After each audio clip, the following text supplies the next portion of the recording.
And be warned, there will be jump scares ahead. And if you don't like that, you can always click off the video, or you can just go into the comments and see if somebody's timestamped them for you. Jump scares are undoubtedly one of the most hated tropes in modern fiction.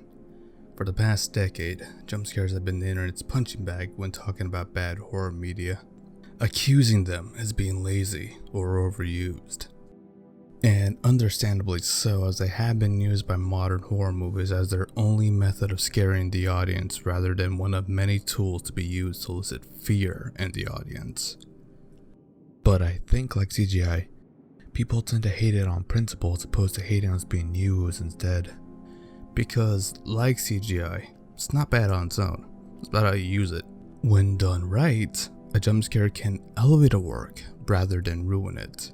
And I want to explore why and how you can use a jump scare in a way that is more than just getting a cheap and easy scare.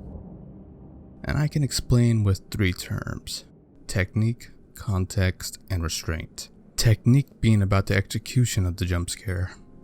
Context being about how the scare works into the story or characters. And restraint being how often the jump scare is used. But first, let's go over what is a jump scare exactly. I doubt many people would click on this video not knowing what a jump scare is. But let's take a look at one of the first, or at the very least one of the first jump scares from the 1942 RKO classic, Cat People.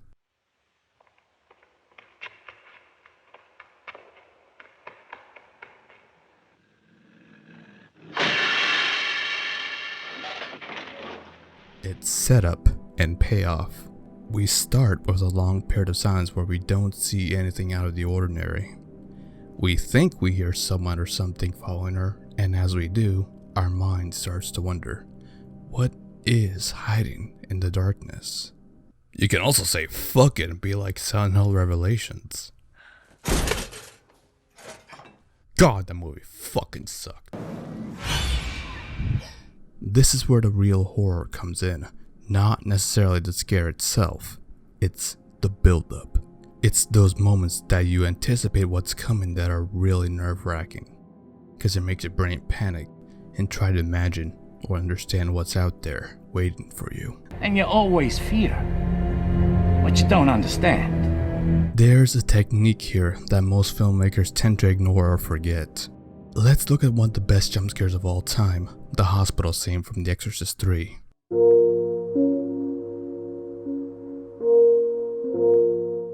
This scene is a masterclass in suspense and tension.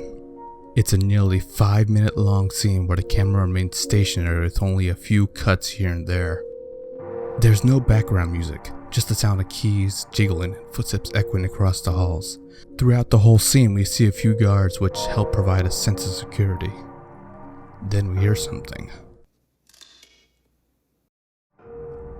Our guard is immediately up as we expect something behind that door. As the nurse investigates, we get our first cut, showing us the door as it slowly opens. Notice how little cuts there is, however, even as she enters the inside of the room. The scene only cuts to a close-up of the ice on the table, showing us that nothing was wrong. Can't I get any sleep? What the hell do you want? Boom! We get a false alarm. Now, false alarms are fairly common in horror movies. It's when the character gets scared by something that isn't a threat. This usually happens right before the jump scare.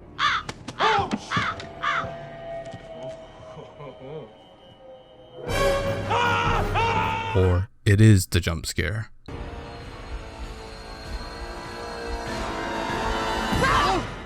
What Exorcist 3 does right, however, is that the fake out happens in the middle of the scene, so after a while, we start to lower our guard again. The second time we start to hear something, the camera cuts to a close-up on the nurse before cutting to the door. Again, the cuts are very sparse as to not clue in the audience as to where the scare could come from. As she opens the door, we almost expect another cut, just like last time. The film has given us the knowledge of what we should expect, but instead, it subverts our expectations. So when the nurse leaves the room, you don't expect anything to happen.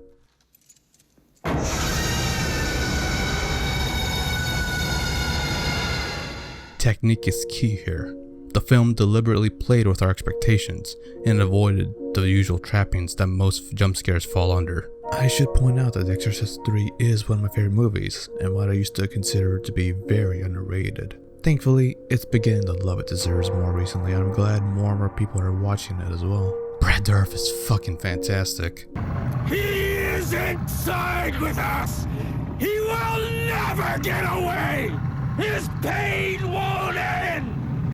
And George C. Scott. It is not in the file. It is not. Mixing some great dialogue, a cold and distant atmosphere, and a disturbing message about accepting the sheer ugly part of humanity, and you have one hell of a film.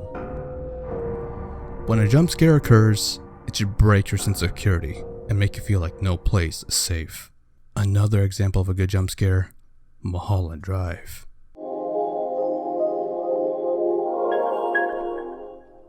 David Lynch is freaking incredible at making audiences feel uneasy because of his ability to create a bizarre and surreal atmosphere in his work, apart from straight story. Mulholland Drive is definitely one of Lynch's best works, and one of my favorite movies of all time. It's also one of the few movies that can really get under my skin. I am of course referring to the diner scene in particular. This moment already follows a lot of what I've said about the hospital scene. It takes place in broad daylight, large build-up, a false insecurity. What separates the scene, however, is the context. Listen to what this guy. A lot of horror movies have fears rooted in reality.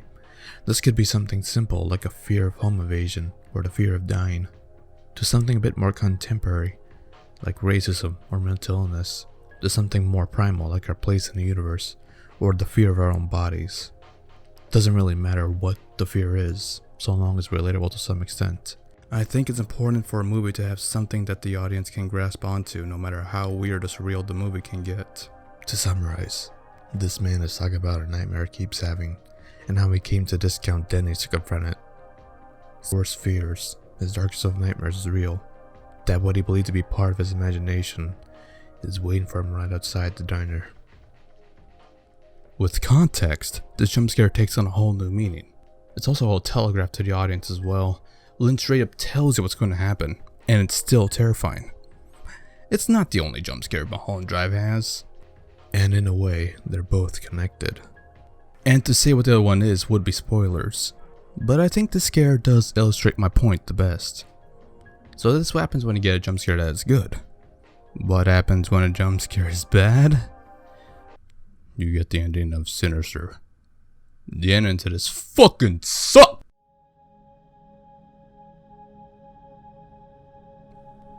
Now don't get me wrong, Sinister is actually a good movie. I like Ethan Hawke's performance. Open Wait, so house. you're saying it didn't happen here? No. It happened in the backyard. Oh, that is so good. I like the home movies as well. They're creepy, they have great music.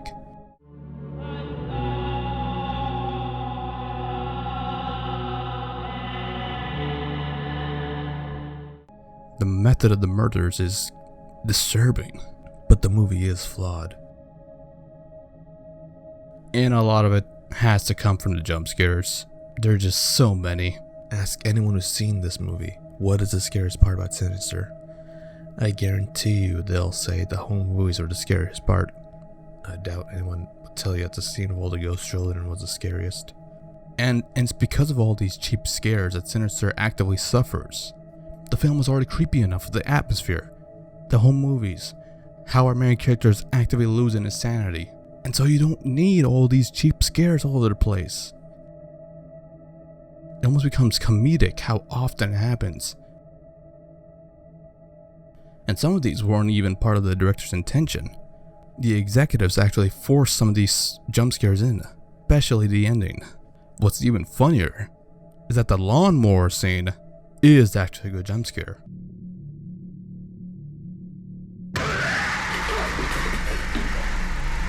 Because of how sudden and jarring it is after the relative silence of the earlier movies. Now, far be it from me to tell a filmmaker how many jump scares they're allowed to put in a film. But when you put in so many, you run the risk of desensitizing the audience to them. And this can apply to about anything really. Sex, violence, profanity.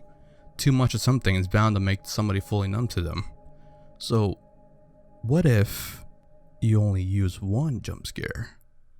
And what if you put it at just the right time.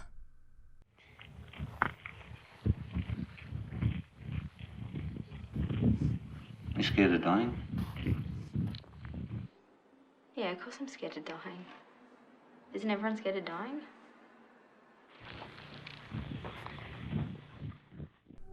Lake Mungo is one of the few films that have genuinely terrified me.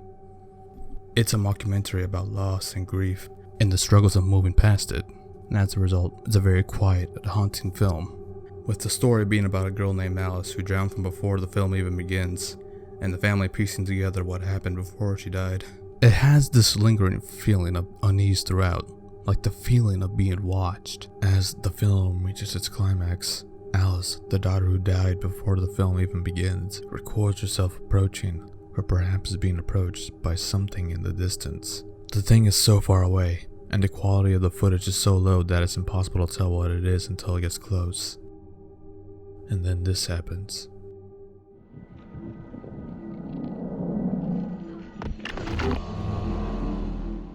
It just comes out of nowhere.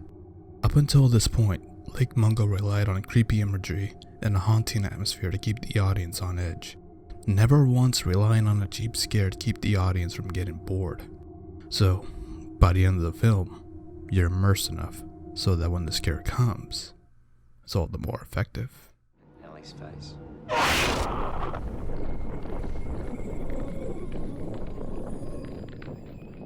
So much about this jump scare works. Alice's bloated face is the stuff of nightmares. Being confronted by an image of your own dead body is horrifying, not to mention that it also recontextualizes a lot of Alice's actions throughout the film. Add to that what sounds like drowning noises as the doppelganger approaches Alice.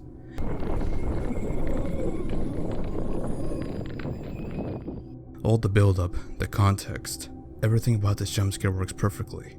It's the perfect jump scare.